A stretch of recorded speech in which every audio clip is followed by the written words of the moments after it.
तुला माझ्या बाचं नाव पाहिजे ना? नाही माहित मला माझ्या बाचं नाव. खरं तुला माझ्या आईच्या चारित्र्यावर बोलायचा अधिकार कोणी दिला?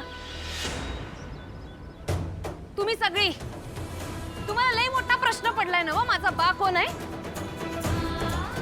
खरं आता मी तुम्हाला एक प्रश्न विचारतो. आमचा आबा जिथं होता तेव्हा ह्यो प्रश्न पडला कसा नाही तुम्हाला? तेव्हा कुठे गेली होती तुमची हिम्मत? तेव्हा बी मी ह्याच गावात राहत होतो ना. तेव्हा बी मी हिचीच लेख होतो. तेव्हा बी मला माझ्या बाचं नाव माहित नव्हतं. मग आत्ताच का तुम्हाला हा प्रश्न पडलाय? अरे बुळग्यांनो, तेव्हा आमचा आबा जिद्द होता. डोंगराव आणि माझ्या आईच्या मागं खंबीरपणे उभं होतं म्हणून तुमची हिम्मत झाली नाही. पण आज आमचा आबा नाही तर एका बाईवर तुम्ही जोर आजमवायला लागलाय. लई मोठी चूक करायला लागलाय तुम्ही समधी. तर आज आमचा आबा नाही, त्यांची नात इथं उभी आहे. आणि जोवर मी जित्ती आहे तोवर माझ्या आईकडे वाकड्या नजरेने बघायची कोणाची हिम्मत बी नाही व्हायला पाहिजे. नाहीतर या सरोजची लेख मी कमळी सगळ्याच मी हितच जित्ती काढून ठेवू. काय रा ऐकून तुम्ही कुठं आलाय? गावातल्या लोकांना भडकवायला आलाय का? एकटी बाई गावली म्हणून तिला बदनाम करायला निघालात? निघा इकडून. निघता का? हानू चपली ना. निघा.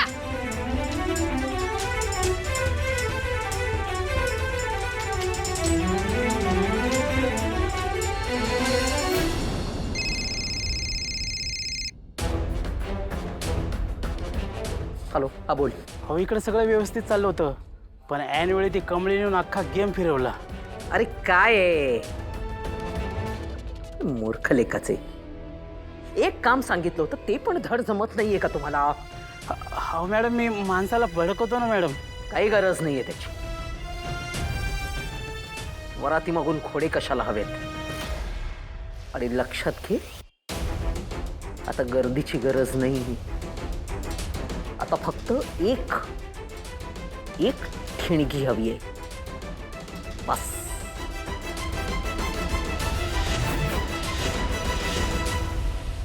काय रा तू बी लई बोलालतास ना वा?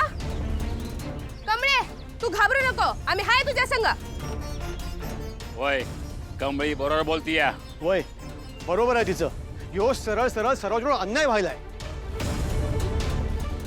कमळे, चुकलं आमचं. अगं, ह्यांचं ऐकून डोसकी फिरली. माफ करा मला. चुकलं आमचं.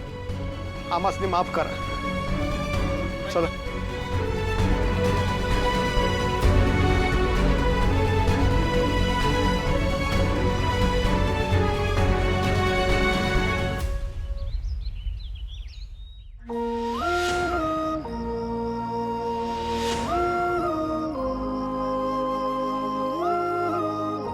तुमच्यासारख्या मुली आणि बायका कशा असतात हे मला चांगलंच माहितीये. कमळी चांगल्याच घरची मुलगी आहे. काय नाव आहे तुझ्या वडिलांचं? सांग. साधना, सरोज, काय आहे तुझ्या नवऱ्याचं नाव? काय आहे हे हिलाच माहिती नाहीये की तुझा बाप कोण आहे.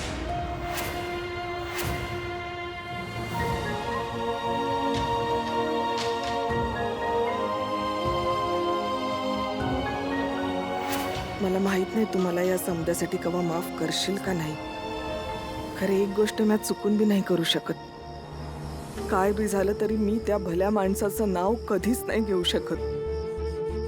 त्या भल्या माणसाचं नाव समजांसमोर घेऊन त्यासने कोंडीत नाही धरू शकत. म्या त्यासने बदनाम नाही करू शकत. जे काय झालंय त्यात त्यांची काय बी चूक नाही. त्यांच्या आयुष्याला काय म्हणून दाग लावायचा. कमळे, म्या गुन्हेगार असलो तर फक्त तुझी आहे. माझ्यामुळे तुला हे समजा सहन करायला लागते. आणि या गोष्टीचं मला लई वाईट वाटतंय ग पोरी. मी इतकी वर्ष गप बसलोच की. खरं ह्यांच्यावर कोणी बोट दाखवलेलं मला सहन नाही व्हायचं. आणि त्यासनी वाईट वाटेल असं मी काय बी करणार नाही. डॉक्टर बरी आहे ना ह्यांची तब्येत? हो, सध्या तरी सगळं नॉर्मल वाटतंय. बाकीचे रिपोर्ट्स आल्यावर कळेलच, पण सध्या असं काळजी करण्यासारखं मला काही दिसत नाही. उलट पेशंटची तब्येत सुधारतेच आहे. आई तुळजाभवानी तुझी कृपा आहे. बाबा ऐकताय ना डॉक्टर काय म्हणाला ते? आता लवकर बरं व्हावं लागेल बरं का तुम्हाला. लवकर बरा होईल ना माझा दादा? हो हो, मी म्हटल्याप्रमाणे प्रोग्रेस आहेच, पण नक्की असं सध्या काही सांगता नाही येणार. तरी तो पहिल्यासारखा बरा होईल का? म्हणजे अगदीच नाही तर निदान तेवढी तरी हालचाल करेल ना तो? सध्या मी असं काहीच नक्की सांगू शकत नाही. कदाचित उद्या अचानक ते स्वतःच्या पायावर उभे सुद्धा राहतील किंवा काही वेळ सुद्धा लागू शकतो. अशा केसेसमध्ये काही पेशंट अचानक रिस्पॉन्ड करतात. डॉक्टरांना सोडून ये, मग ही औषधं सांग आणायला. थँक्यू. हा म्हातारा उठला तर नाही, त्याने तोंड उघडलं आणि बोलूच लागला तर नाही. कमळी याच घरची मोठी नाते, हे सगळ्यांना कळलं तर? काय कामिनी? हो, काय बघतीस? काय बघणं, खूप वाईट वाटतं माझ्या दादाचं. मी आहे ना, तू नको एवढी काळजी करूस. जा. हा म्हातारा उठला ना तर माझा सगळा डाव उद्ध्वस्त करून टाकेल. पण हा उठण्याच्या आधी मला त्या भिकारड्या कमळी आणि गौरीचं काहीतरी करावं लागेल.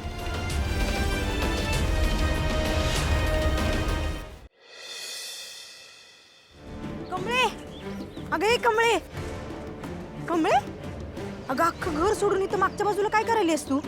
मजी अगं असं काय करायला लागलीस? कमळे, आज तुझा सत्कार आहे. तू विद्यापीठात पहिली आलीस म्हणून गावानं सत्कार ठेवलाय तुझा. विसरलीस काय? अगं सगळी तिकडे गोळा बी झाले असतील. चल लवकर, आपल्याला जायचंय. कमळे, मला नाही जायचं कुठं. काय? मला नाही जायचं कुठं.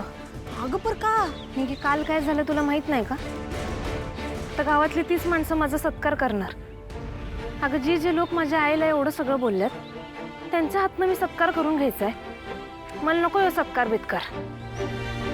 कमळे, हे लोकांसाठी नाही. तू एवढी मेहनत करून विद्यापीठात पहिला नंबर काढलास, त्याचं कौतुक आहे. आणि मला तर वाटतंय तू सत्कार करून घ्यायलाच पाहिजे. परत काल सारखं झालं तर? अगं मग मी आहे की तुझ्या संग. सरू काकी, अगं तू तर समजून सांग की हिला. कमळे, लोकांचा विचार करत बसलीस ना तर लोक तुझं जगणं मुश्किल करून टाकतील. तू तुझ्या मेहनतीनं कमवलेला मान मिळव बाय. बाकी निर्णय तुझा आहे, तू ठरव.